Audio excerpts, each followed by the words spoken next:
신명기 16장 13절에서 15절까지의 말씀입니다. 구약성경 287면에 있습니다. 신명기 16장 13절에서 15절까지 말씀. 생수 하나 올려주시겠습니다. 우리 13절부터 15절까지 교도하시겠습니다.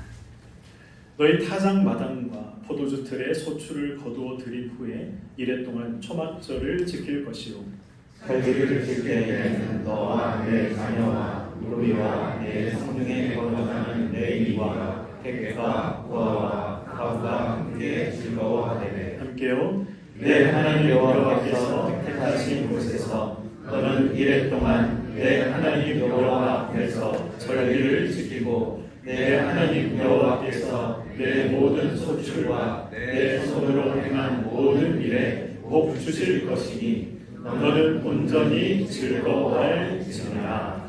아멘. 네, 5년 전 여름이었습니다. 저희 아버지와 어머니가 삼계탕을 드시기 위해서 식당에 들어가셨는데 거기에 누가 계셨느냐? 같은 노회에 이제 소속된 장로님 네 분이 식사를 하고 계셨습니다.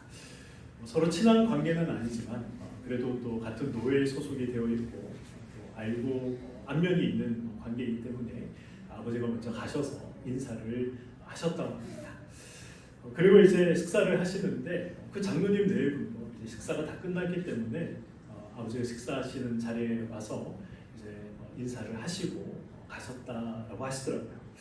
부모님도 이제 식사를 마치고 계산대에 가서 계산을 하려고 하는데 시어머니 아까 전에 그 인사를 나누시던 그분이 선생님의 식사비를 다 계산하고 나가셨습니다 라고 이렇게 이야기를 들으셨습니다.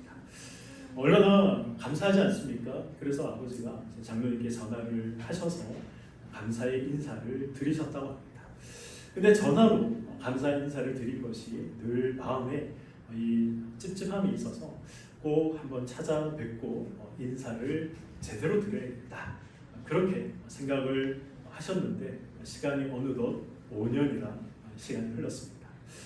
5년이 지나서 저희 아버지도 이제 목회를 은퇴하시고 그래서 은퇴한 후에 이제 어느 교회에 이제 출석을 하며 예배를 드릴까 고민을 하시다가 마침 그 장로님이 생각이 나셨다고 합니다.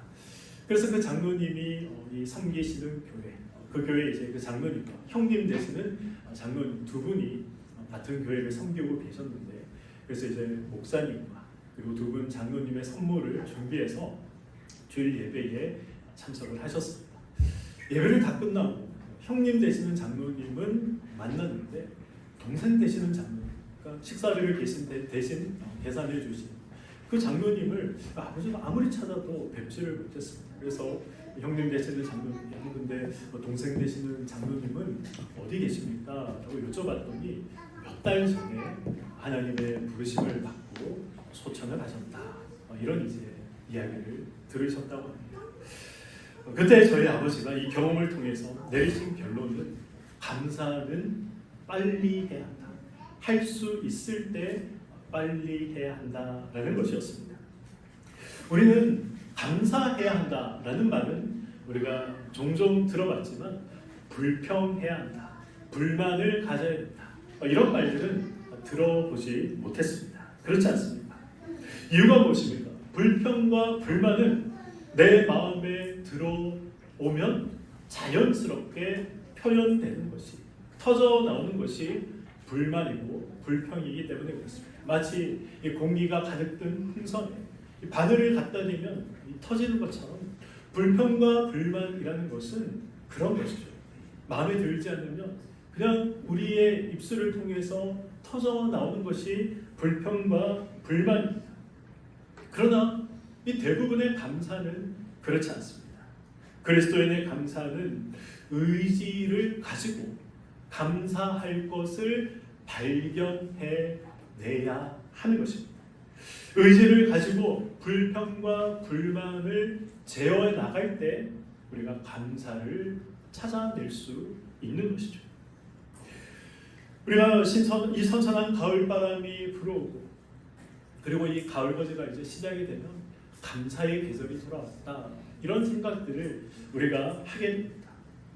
우리 마음은 이 눈에 보이는 결실로 자연스럽게 감사로 기울어지는 것이죠.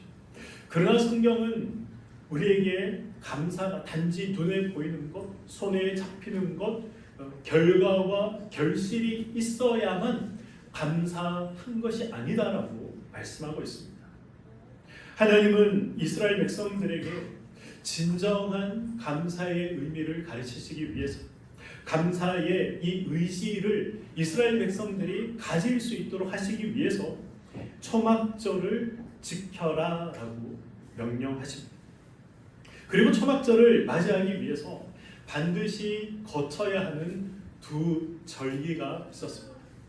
혹시 어떤 절기인지 아십니까? 초막절을 맞이하기 위해서 이스라엘 백성들이 반드시 거쳐야 되는 두 절기.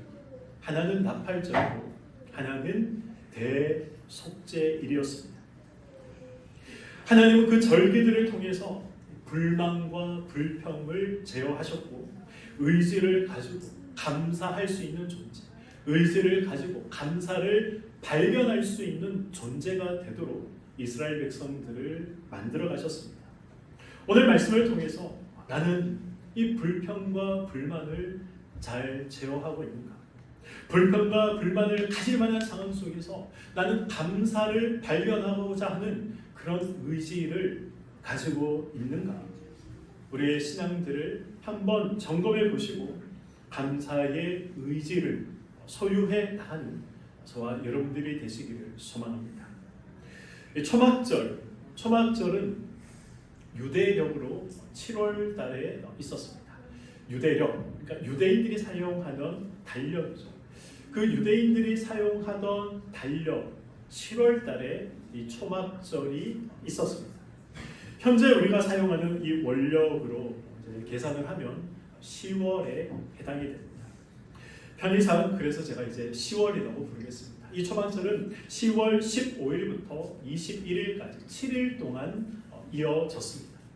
그리고 앞서 말씀드렸듯이 이 초막절은 나팔절과 그리고 대속죄일을 거친 후에 맞이하도록 하나님께서 이 초막절을 허락하셨습니다.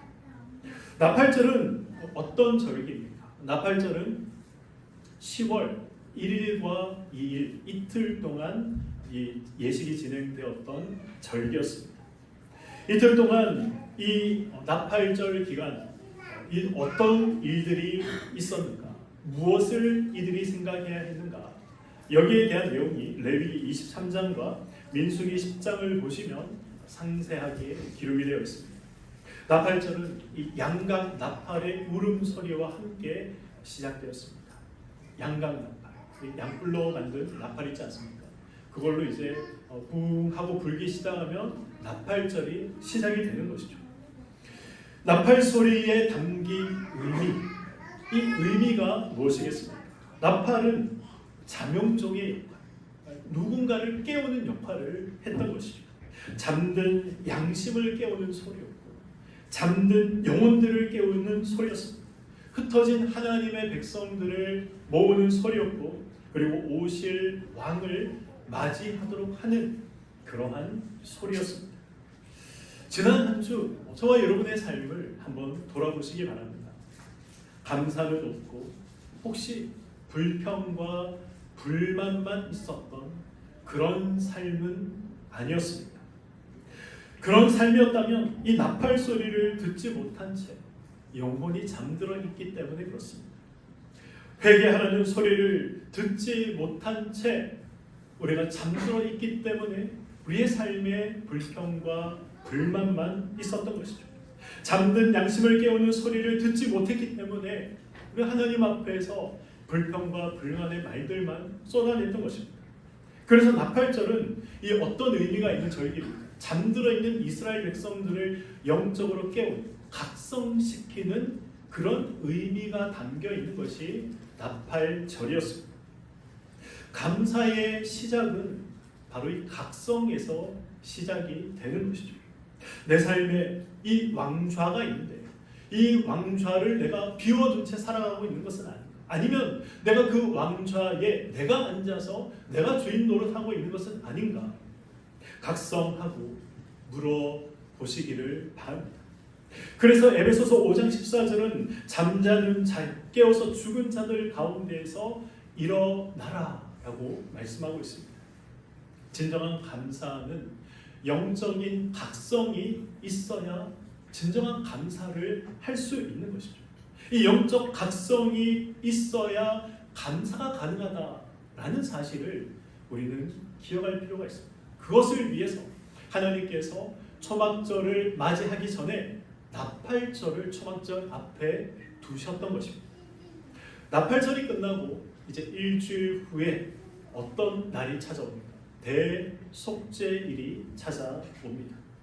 대속죄일, 이제 우리 원력으로 생각하면 10월 10일에 해당하는 날입니다. 레위기 16장을 보시면 이 대속죄일에 무엇을 했는가, 어떤 예식들이 이루어졌는가에 대해서 레위기 16장에 구체적으로 기록이 되어 있습니다. 수송아지와 염소의 피를 속죄소 위와 앞에 뿌려서 이 성소를, 지성소와 회막과 제단을 정결하게 하는 예식을 행했습니다. 그리고 대제사장이 이 이스라엘 백성들의 모든 죄를 어떻게 합니까? 염소의 머리에 안수해서 이 이스라엘 백성들의 죄가 염소에게 전가되도록 그렇게 했죠. 성경은 이것을 아사셀의 염소다라고 이야기를 합니다. 그렇게 이 죄가 전가된 이 염소를 광야로 보내게 되죠. 광야로 보내면 어떡합니까? 죽게 되는 것이죠. 모든 죄를 담당해서 광야에 나가서 죽는 것입니다.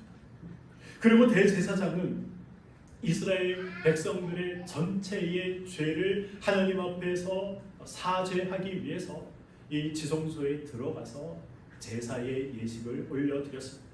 바로 이것이 대속죄일에 있었던 일들이었습니다. 이 모든 예식이 무엇을 뜻하는 것입니까? 죄의 제거, 하나님과의 관계의 회복, 이것에 초점이 맞춰져 있었던 것이죠. 그리고 이 모든 예식은 이 장차 오실 예수 그리스도를 예표하는 것으로 성경은 기록을 하고 있습니다. 그래서 히브리서 9장 12절은 이렇게 말씀합니다. 염소와 송아지의 피로 하지 아니하고 오직 자기의 피로 영원한 속죄를 이루사 단번에 성소에 들어가셨느니라. 우리는 더 이상 우리의 죄를 회개하기 위해서 염소를 잡거나 송아지를 잡지 않습니다. 왜 그렇습니까? 예수님께서 단번에 십자가의 죽으심으로 제물이 되셨기 때문에 우리는 더 이상 하나님 앞에 짐승을 잡아서 피를 흘리지 않는 것이죠. 우리 삶의 가장 깊은 감사의 이유, 우리가 하나님 앞에 감사해야 한다면 그 감사의 모든 근원, 감사의 모든 핵심은 바로 여기에 있는 것입니다. 내가 더 이상 짐승을 잡아 죄사함을 하나님 앞에 구할 필요가 없다는 것이죠. 예수님이 나의 모든 현재의 죄, 과거의 죄, 심지어 모든 미래의 죄까지 예수님이 단번에 짊어지시고 십자가에서 제물로 죽으셨다. 이것이 저와 여러분들에게 가장 큰 감사의 제목이 되어야 하는 것입니다. 우리 삶의 가장 깊은 감사의 이유, 그것은 일이 잘 풀리기 때문에, 아니면 내 손에 움켜쥘 수 있는 것이 많기 때문에, 내가 누릴 수 있는, 볼 수 있는 것들이 많기 때문에, 그래서 우리가 감사한 것은 아닙니다. 우리가 가장 감사해야 할 이유는 결정적으로 끝난 일 때문에 그런 것이죠. 결정적으로 끝난 일이 무엇입니까? 우리의 죄의 문제가 결정적으로 끝난 것이죠. 예수 그리스도로 인해서 우리의 죄의 문제가 결정적으로 끝났습니다. 그래서 우리가 더 이상 동물을, 짐승을 잡아서 제사를 드리지 않아도 되는 것입니다. 말기암에서 고침을 받았다면 사실 그 경중에 도움의 손길이 얼마나 많아야 되겠어요. 막대한 치료비를 도와주기 위해서 큰 도움을 받았다면 치료비를 도와준 그 손길도 얼마나 크고 감사한 손길이겠습니까? 그런데 더 감사한 것은 살게 되었다는 것 아니겠습니까? 살게 되었다는 이 가을 우리는 감사할 것이 많습니다. 본당에서 이렇게 예배를 드릴 수 있는 것 감사하고 하나님의 은혜로 한 해를 살아왔음도 우리는 감사한 것이죠. 어제 본당 청소를 하면서 정말 많은 분들이 제가 광고 시간에 잠시 말씀드렸던 것처럼 너무 감사하다, 너무 기쁘다, 너무 좋다라는 이런 고백들이 여기저기에서 들려왔습니다. 감격과 감사로 어제 그래서 우리가 청소를 진행했습니다. 우리 김성민 장로님이 앉아 계시지만 우리 김성민 장로님이 바닥 밀대를 잡으시고 청소를 하셨는데 얼마나 힘을 줘서 문지르시는지 제가 속으로 이러다가 바닥이 다 일어나는 새로 깐 장판들이 다 일어나는 것은 아닌가, 그렇게 열심히 청소를 하셨습니다. 근데 장로님의 표정은 굉장히 밝았습니다. 제가 그 모습을 보고 저도 참 기뻤고 감사하고 은혜가 되었습니다. 추수감사주 리모델링된 이 예배당에서 예배를 드리는 감사해서 우리가 또 감사의 예물을 드린 분들도 계시지 않습니까? 우리가 얼마나 기도하고 얼마나 고대했던 일입니다. 우리 지난주에는 우리 김미경 집사님이 또 귀한 생명을 우리가 하나님으로부터 선물로 받았죠. 우리 교회가 받은 선물입니다. 우리 교회의 이 아기의 울음소리가 또 들린다는 것, 이 또한 얼마나 감사입니다. 그러나 가장 큰 감사는 나의 죄를 예수님이 다 담당하시고 죽으셨고 부활하셨다라는 이 사실, 이것이 우리가 결코 잊어서는 안 되는 감사의 내용이 되어야 하는 것이죠. 이 구속의 은혜를 나에게 허락해 주신 것, 하나님을 아버지라 부를 수 있는 자리에 나를 세워주신 것, 내가 아무리 못난 말을 하고 못난 행동을 하더라도 여전히 하나님께서 나를 붙잡고 계시는 것, 축복과 은혜의 약속들이 나의 것이 되도록 하나님께서 허락하신 것, 이것이 용서받은 우리가 하나님 앞에 해야 할, 하나님 앞에 서는 그날까지 가져야 할 감사의 제목인 것입니다. 그래서 우리가 하나님께 우리 마음을 담아서 예물을 드리는 것입니다. 그 마음을 담아서 드려야 하는 것입니다. 예물을 드릴 때 어떻게 드려야 됩니까? 우리가 읽지는 않았지만 우리 17절 말씀을 보시면 여호와께서 주신 복을 따라 힘대로 드려라 라고 말씀하고 있습니다. 우리가 하나님 앞에 내가 드릴 수 있는 최선, 내가 드릴 수 있는 최고를 우리는 드릴 수 있어야 하는 것입니다. 이 나팔절의 각성과 이 대속죄일의 죄사함을 거쳐서 이스라엘은 드디어 이 초막절을 맞이하게 되는 것이죠. 초막절은 앞에서 말씀드린 것처럼 10월 15일부터 21일까지 7일 동안 이어지는 이 감사의 절기였습니다. 초막절이라는 말에 어떤 의미가 담겨 있습니다. 이스라엘 백성들은 광야 40년 동안 우리가 잘 알고 있는 것처럼 그럴듯한 집에서 잠을 잡은 적이 없습니다. 그들은 텐트에서 잠을 잤죠. 그래서 이 초막절의 다른 이름이 무엇입니까? 장막절이라고도 하는 것입니다. 변변한 거처 없이 40년 동안 초막에 살았고 장막에 살았습니다. 그런데 하나님께서 어떤 은혜들을 베풀어 주셨습니까?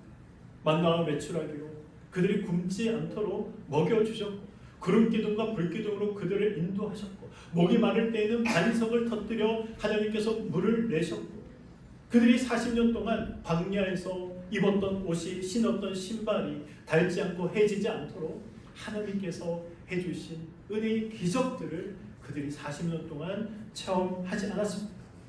그래서 이 초막절은 광야 40년 동안 지켜주신 하나님을 기억하고 기념하면서 감사하도록 만드신 절기가 바로 초막절인 것입니다. 그래서 저와 여러분들이 해야 하는 것이 무엇입니까? 감사해야 하는 것입니다. 감사하시기 바랍니다. 혹시 우리 가운데 뜻하지 않게 초막에 살고 계시는 분들이 계십니다.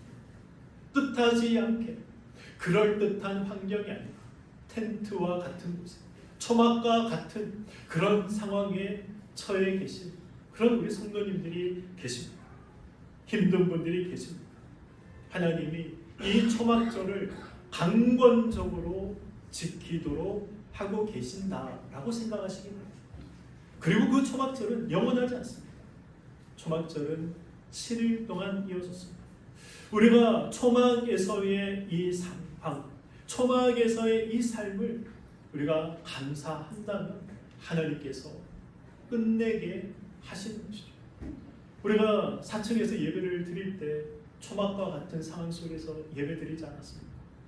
그러나 그 속에서도 우리가 기대할 수 있었고 감사할 수 있었던 것은 여기에서 우리가 영원히 예배드리지 않는다라는 것을 알고 있었기 때문에 그렇습니다. 다시 아름답게 리모델링된 이 본당에서 지금처럼 예배드릴 수 있다는 사실을 우리가 알았기 때문에 그곳에서의 예배가 불편하고 어렵고 모든 것이 부족하지만 그럼에도 우리가 기대할 수 있었고 감사할 수 있었습니다. 마찬가지로 저와 여러분들의 삶 속에 초막의 삶을 보내야 할 때가 있습니다. 그 초막에서 장막에서의 삶을 빨리 청산하기 위해서는 감사하는 것입니다. 하나님께서 나를 영원히 이 자리, 이 장소에, 이 상황 가운데 머물게 하시지 않을 것입니다. 우리가 이것을 고백한다면 우리의 입술에 무엇이 있어야 되는 것입니까? 감사가 있어야 되는 것입니다. 어려운 상황 속에서도 감사를 발견할 수 있는 그런 영안이, 믿음이 저와 여러분에게 있어야 하는 것입니다.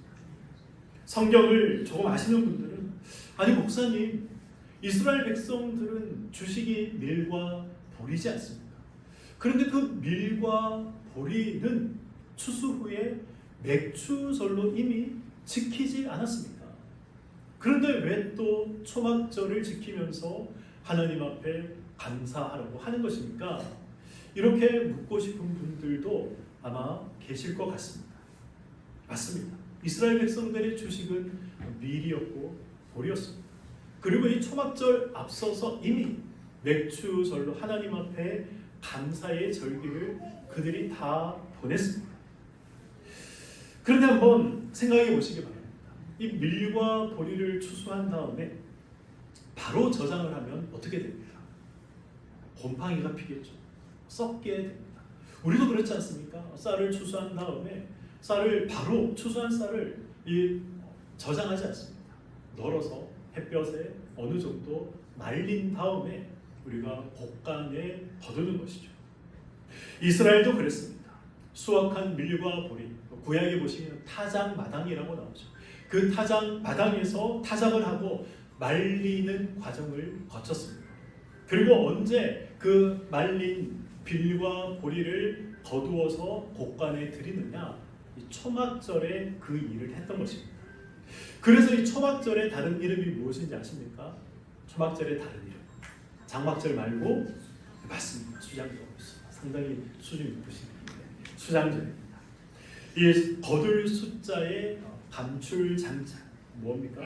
이 거두어서 이 창고에 보관한다, 저장한다, 이런 의미가 수장, 물에 빠뜨려 죽인다 이런 의미가 아니라 곡식을 거두어서 창고에 보관한다, 그런 이제 의미가 수장이라는 말의 의미인 것이죠. 타작마당에 펼쳐진 밀과 보리를 다 거두어서 바로 이 초막절에가 불리우는 이 수장절에 창고에 넣어두었던 것입니다.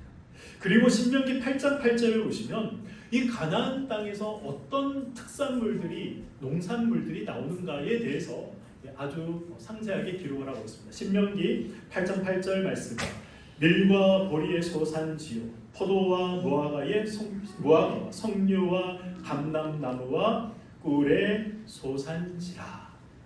가나안 땅은 밀과 보리뿐만 아니라 포도와 무화과와 석류와 꿀과 이 올리브 열매가 아주 풍족히 나는 곳이다라고 설명을 하고 있습니다. 그래서 이 초막절에는 바로 이러한 포도, 무화과, 석류와 올리브와 꿀을 저장하는 절기이기도 했었습니다. 오늘 본문 13절을 보시면 너희 타작마당과 포도주 틀의 소출을 거두어 들인 후에 이래 동안 초막절을 지킬 것이요 라고 말씀하고 있습니다. 타작마당에서 밀과 보리를 거두어 드리고 또 무엇을 거두어 드린 후에 초막절을 지켜라라고 말씀하고 있습니까? 포도주 틀에서 포도주 틀에서 거둘 수 있는 것은 무엇입니까? 포도주죠. 당연히 포도주. 포도주를 거두어 드린 다음에 초막절을 지켜라라고 말씀하고 있습니다. 성경에서 포도주가 상징하는 것이 있습니다. 이건 좀 아시면 성경을 읽을 때 도움이 됩니다. 포도주가 상징하는 것이 무엇입니까? 기쁨을 상징합니다. 기쁨. 예수님께서 공생애를 시작하시면서 가장 먼저 행하셨던 이적이 무엇입니까? 무엇이죠? 그렇죠. 혼인잔치에서 가나 혼인잔치에서 물을 포도주로 변화시키신 사건입니다. 저는 처음에 이 예수님께서 아니 왜 하필이면 좋은 일도 많은데 사람도 살릴 수 있고 병자도 고칠 수 있는데 왜 하필이면 술을 만드셨을까? 이 교회에도 이 애주가들이 많지 않습니까? 이 본문을 보시면서 예수님도 참 술을 사랑하셨구나 이렇게 생각하시면 곤란한데 예수님께서 왜 하필 술을 만드셨을까? 그런 이제 고민들이 저에게 있었습니다. 그런데 이 포도주가 상징하는 것이 무엇이라고 말씀드렸습니까? 기쁨을 상징합니다. 원래 우리는 하나님과 기쁨을 누릴 수 없는 그런 관계였습니다. 죄 때문에 하나님과 우리 사이에 담이 세워져 있었죠. 그런데 예수님께서 그 담을 허무시고 이제 하나님과의 관계를 회복시키시고 너희들이 잃어버렸던 기쁨을 내가 회복시키겠다. 나는 이 기쁨을 회복하기 위해서 이 땅에 왔다. 라는 사실을 말씀하시고 보여주시기 위해서 가나 혼인 잔치에서 예수님께서 공생애를 시작하시면서 가장 먼저 물을 포도주로 바꾸시는 사역을 하셨던 것입니다. 예수님은 또한 자신이 이 전제의 제물이 되셔야 한다는 사실도 보여주신 것이죠. 전제라는 것이 무엇입니까? 제사를 하나님 앞에 제사를 드릴 때 우리가 이 제사에 드릴 한 방법이죠. 우리가 알고 있는 제사 방법이 뭐죠? 화제가 있죠. 화제는 하나님 앞에 불로 태워서 드리는 것, 번제라고 합니다. 또 어떤 게 있습니까? 요제라는 것이 있습니다. 요제는 무엇입니까? 하나님 앞에 흔들어서 이 제물을 올려드리는 것을 요제라고 합니다. 소제는 무엇입니까? 소제는 곡물로 하나님 앞에 제사를 드리는 방식이 소제입니다. 전제는 무엇일까요? 전제는 하나님의 제단 앞에 포도주를 부어 드리는 것이 전제입니다. 그런데 이 전제, 소제 이런 이 제사 방법들은 단독으로 행해지지 않았습니다. 화목 제사가 이루어질 때 하나님 앞에 소제와 전제 제물을 드렸습니다. 화목 제사, 화목 제물을 번제로 하나님 앞에 태워드리고 난 다음에 이 포도주를 부어서 전제 제물로 드렸던 것이죠. 이제 하나님과 나 사이에 죄의 문제가 회복되고 화목해 되었습니다. 기쁨이 회복되었습니다. 기쁨이 완성되었습니다. 그것을 위해서 이 포도주를 전제의 제물로 부어드린 것입니다. 예수님께서 십자가에 죽으실 때 어떻게 돌아가셨습니까? 물과 피를 다 쏟고 죽으셨습니다. 그 쏟아냄, 그것이 바로 전제의 의미인 것이죠. 화목의 기쁨을 예수님께서 십자가에서 완성하셨던 것입니다. 그래서 초막절에는 어떤 의무가 있는 것입니까? 우리에게 기뻐해야 할 의무가 있는 것입니다. 우리에게 감사해야 할 의무가 있는 것이죠. 우리에게 기뻐해야 할 의무가 있기에 하나님은 이렇게 말씀하십니다. 14절과 15절의 말씀입니다. 절기를 지킬 때에는 너와 내 자녀와 노비와 내 성중에 거주하는 레위인과 객과 과와 과부가 함께 어떻게 하라 말씀합니다. 즐거워하되 하나님 여호와께서 택하신 곳에서 너는 이래 동안 내 하나님 여호와 앞에서 절기를 지키고 내 하나님 여호와께서 내 모든 소출과 내 손으로 행한 모든 일에 복 주실 것이니 너는 온전히 어떻게 하라라고 말씀합니까? 즐거워할지라. 14절에도 즐거워하라, 15절에도 즐거워하라라는 말씀으로 끝을 맺고 있습니다. 우리가 주목하고 기억해야 할 사실은 즐거워하라는 바로 하나님의 이 명령입니다. 의지를 가지고 감사하라는 것이죠. 의지를 가지고 감사할 것을 발견하라는 것입니다. 그리고 공동체가 기쁨을 선택하는 것이죠. 사랑하는 우리 교회 성도 여러분, 감사의 기쁨을 훈련해야 하는 것입니다. 감사는 우리가 아무 생각 없으면 감사의 제목들을 발견하지 못합니다. 죄된 인간이 자연스럽게 가지는 것은 불평과 불만이지 감사가 아닙니다. 하나님도 이 사실을 너무나도 잘 알고 계셨기 때문에 이 초막절을 맞이할 때 나팔절과 대속죄를 지키도록 하셨습니다. 깨어 각성하고 너희들이 얼마나 죄인인지 알고 그럼에도 불구하고 내가 너희들을 구원했다라는 이 사실을 기억하고 감사해라 명령하고 계신 것입니다. 그것이 저와 여러분들에게 주어진 의미입니다.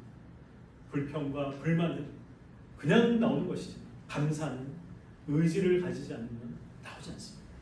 감사는 발견하지 않으면 나올 수 없는 것입니다. 그래서 하나님께서 이 명령을 하고 계신 것이죠. 즐거워하라 라고 명령하고 계신 것입니다. 오늘 본문은 이 초막절의 기쁨을 함께 즐거워하며 나눌 사람이 있음도 말씀하고 있습니다. 14절의 말씀입니다. 절기를 지킬 때에는 너와 내 자녀와 노비와 내 성중에 거주하는 레위인과 객과 고아와 과부가 함께 즐거워하되. 초막절의 기쁨은 이 개인적인 기쁨, 개인적인 어떤 향유로 끝나서는 안 되는 것이죠. 성경은 먼저 가족들이 함께 이 감사에 참여해야 한다라고 말씀하고 있습니다. 그리고 또 공동체가 함께 이 감사를 나누고 누릴 수 있어야 된다라고 말씀하고 있습니다. 그래서 24절의 순서를 보시면 먼저 너와 내 자녀와 함께 즐거워하라라고 말씀하고 있죠.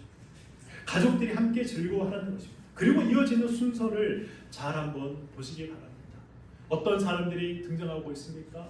노비와 레위인과 객과 고아와 과부가 등장을 하고 있습니다.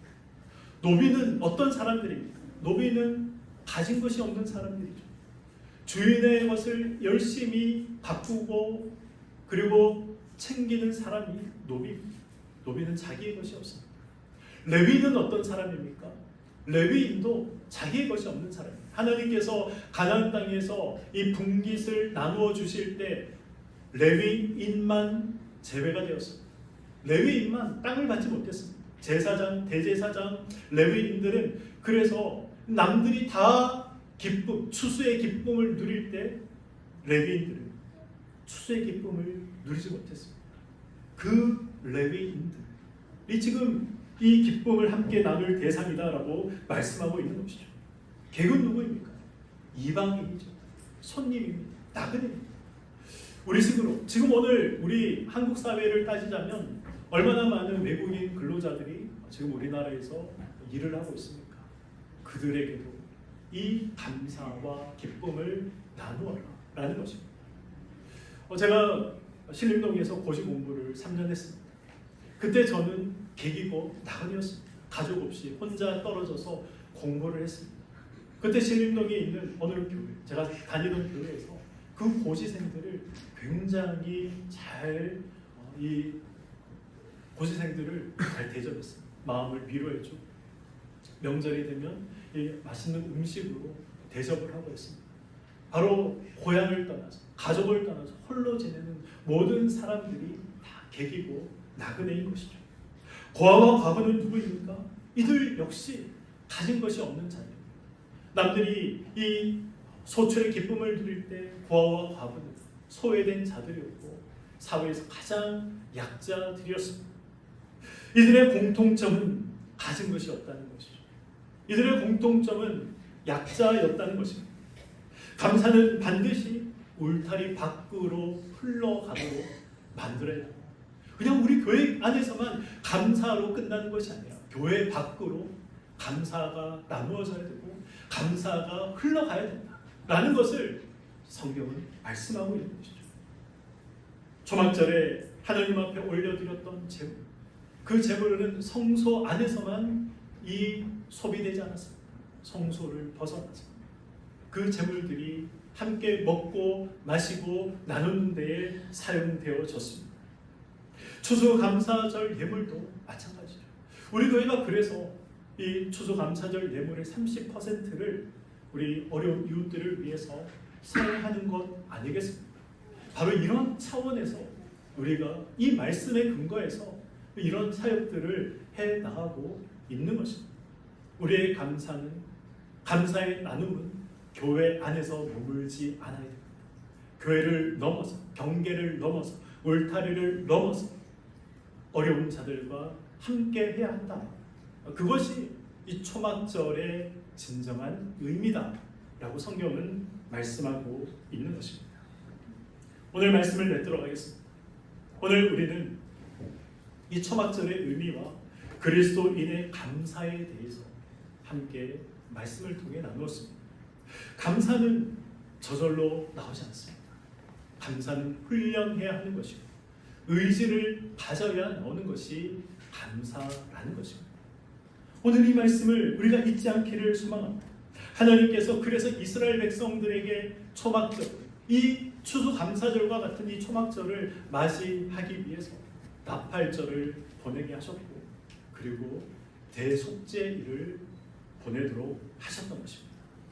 그래서 이 신자의 감사는 단순한 눈에 보이는 결과, 손에 잡히는 결실로 머물지 않아야 됩니다. 예수 그리스도의 십자가에 그 이루신 구원의 은혜, 하나님과의 관계 회복이 가장 우선시 중요한 감사의 제목이 되어야 됩니다. 또한 이 감사는 나만을 위한 감사가 되지 않아야 됩니다. 나만을 위한 소출이 되지 않아야 됩니다. 가족과 공동체 그리고 교회를 넘어서 가정을 넘어서 우리 이웃을 위해서 함께 나눌 수 있는 감사가 되어야 한다라는 것입니다. 추수감사절, 저와 여러분이 받은 은혜를 의지를 가지고 한번 세워보시기 바랍니다. 올 한해 하나님께서 얼마나 많은 은혜를 주셨는가, 얼마나 많은 감사의 제목들을 주셨는가 의지를 가지고 찾으시고 그리고 감사의 훈련을 해 나가시길 소망합니다. 불평과 불만 대신 감사와 기쁨을 선택하는 이 삶을 살아가시는 저와 여러분의 삶이 되기를 소망합니다. 그리고 이 감사를 이웃과 나누며 하나님 나라를 이 땅에 실현해 옮기 눈에 보이는 하나님 나라로 만들어 나아가시는 저와 여러분의 삶이 되시길 주님의 이름으로 간절히 축원드립니다. 아멘.